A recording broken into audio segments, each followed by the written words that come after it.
Listening to some facts and a timeline that points to a very disturbing conclusion. This isn't a video I want to make, and it's something that pains me. I had a lot of inner dilemmas whether or not I should do this video, but I feel like nowadays truth and transparency is so important that I feel I should share it with you. So we're all trying to make sense of what happened on October 7th, which is Shmini Atzeret. Some call it Simchat Torah, when we all know Gazans came in and basically slaughtered 1,000 Israelis and kidnapped a bunch, all in the matter of about 7 hours. So what I want to do is reverse engineer this thing a little bit to kind of help you understand why I believe that this was an inside job.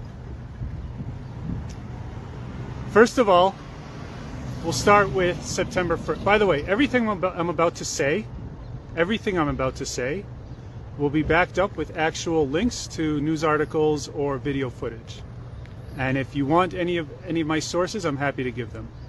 September 1st, the Israeli government confiscated the weapons of the security teams in the Gaza Belt communities. This was done against the will of those security teams in the Gaza Belt communities. Why that happened, nobody knows. Fast forward to September 10th. On September 10th, the Moatzah, which is basically the municipalities of the Gaza Belt communities, received reports. These are civilians, received reports of increased tensions on the border of Gaza during the Jewish holidays, which of course span from Rosh Hashanah, Yom Kippur, and Shmini Atzeret, which was on Saturday. Those same heads of municipalities asked the army if they should cancel their festivities in light of the warnings of increased tensions on the border of Gaza. And what did the army say? They said, no, don't cancel anything. It appears as though we're heading into a state of calm. By the way, all links I will share as soon as I have a chance to comment on this. Now, you can assume that the Shabak did not know about this attack, but that's highly improbable. I mean, Israel is probably the most advanced surveillance state in the world, and the Gaza border is probably the most heavily surveilled. And the Shabak, who somehow knew about a guy who had corona in a toy store and tracked him all the way to a soccer stadium during the days of corona, somehow didn't know about this massive attack planned by thousands of random Gazans on pickup trucks and hang gliders. Are you serious? Are you really that stupid? Do you really believe that? Because if you do, I have a bridge to sell you. Anyways, so then there's the theory that they're called in Hebrew Tatzpitanot, which is basically the command and control center. These are the people, mostly females, who's tasked with observing the Gaza border fence. I say there's a theory that says that they were hacked, or that they conquered or that they blew it up before they could. They blew up the equipment that surveilled. Well, that's BS, because there's actual video footage that I'll also share with you of those same command control center operators reporting on the breach of the fence. The fence was breached in 15 different locations. And you want to tell me that the most highly advanced surveillance equipment on arguably any border in the world didn't pick that up, didn't report it? Well, they did, and it's documented. So don't believe that lie. Now, once thousands of Gazans on pickup trucks and hang gliders invaded Israel, which apparently nobody knew about, right? Okay, you believe that? which apparently no one knew about, they had 7 hours to kill everyone in their path, completely destroy kibbutzim. Not only that, take hostages back to Gaza, unscathed, unopposed. Now, there are people who say, well, a bunch of battalions were moved from Gaza over to Judea and Samaria.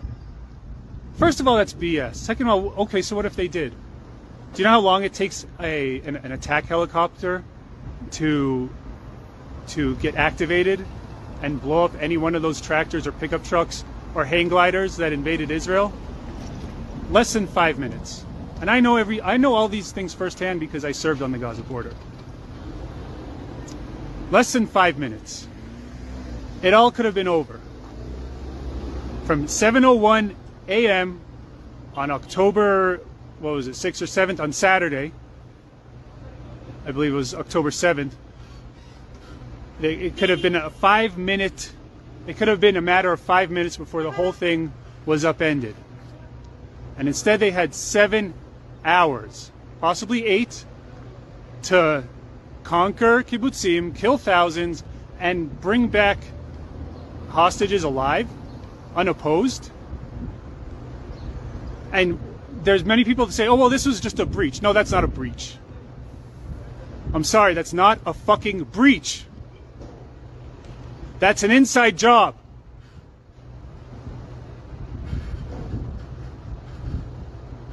And if it's not an inside job, well, then that's even worse.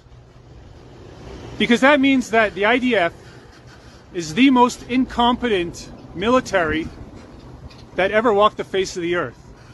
And now we're supposed to trust these people to invade Gaza.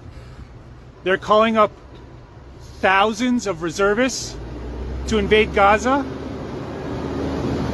under the command of a military that A, didn't see this coming, and B, is too incompetent to react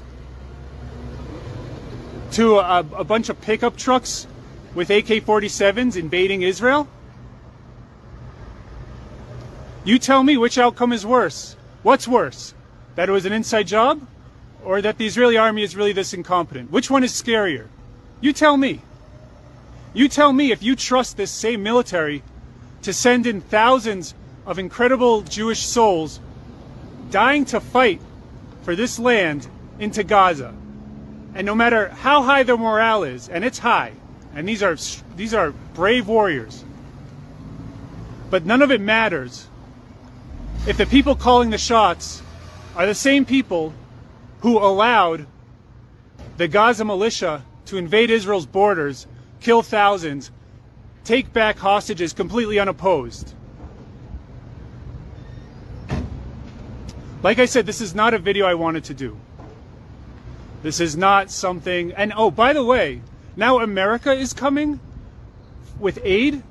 Do you really think Israel needs American aid to fight Gaza? Gaza. Their most elite force, their air force is hang gliders, and their ground troops are pickup trucks. They don't even have a tank. And we need American aid Israel needs American aid to fight them? Are you fucking serious? You don't think that there's anything fishy going on here? You really trust the IDF to send in all these reservists into Gaza, the same people who A, didn't see this coming, or the alternative, which is much worse, they're so incompetent they can't even handle a couple of pickup trucks and hang gliders invading their border, killing thousands and taking hostages for 7 hours, practically unopposed, and able to go back